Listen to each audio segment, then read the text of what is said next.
નમસ્કાર, આપ જોઈ રહ્યા છો સ્પાર્ક ટુડે ન્યૂઝ। ચાંદોદ બસ સ્ટેશનથી ભીમપુરા જવાના માર્ગ પર હાલમાં જ સરકારની વિકાસ પથ યોજના અંતર્ગત 50 લાખના ખર્ચે અંદાજિત અડધો કિલોમીટર અંતરનો આરસીસી સડક નિર્માણની કામગીરી કરવામાં આવી હતી। કૈલાસ પ્રોજેક્ટ વર્ક વડોદરા દ્વારા આ કામગીરી પૂર્ણ કરાઈ।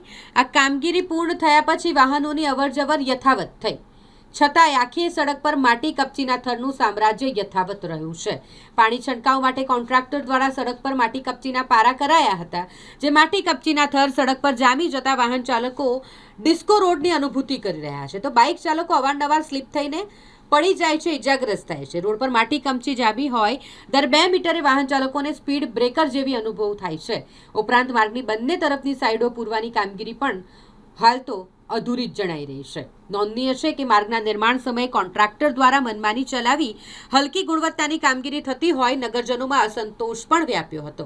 બેજવાબદાર કોન્ટ્રાક્ટર દ્વારા કેટલીક જગ્યાએ તો ગટરના પાણી તેમજ પીવાના પાણીની લાઈન લીકેજ હોવા છતાંય તેની જરૂરી મરામત કરાવ્યા વિના જ રોડ પાથરી દીધો। આવી સડક નિર્માણની વેઠ ઉતાર કામગીરી છતાંય ચાંદોદ પંચાયતના સત્તાધીશો તેમજ કહેવાતા સ્થાનિક નેતાઓની કોન્ટ્રાક્ટરને છાવરવાની વૃત્તિ નગરમાં ચર્ચાનો વિષય બન્યો છે। જે હોય તે માર્ગ પર પથરાઈ રહેલી માટી કપચી સત્વરે દૂર કરાય તેમજ રોડની બંને તરફ જરૂરી પુરાણ કરવા માટે જવાબદાર તંત્ર કડકપણે કોન્ટ્રાક્ટરને આદેશ કરે અને કામગીરી પૂર્ણ કરાવે તેવી લોક માંગ ઉઠી છે।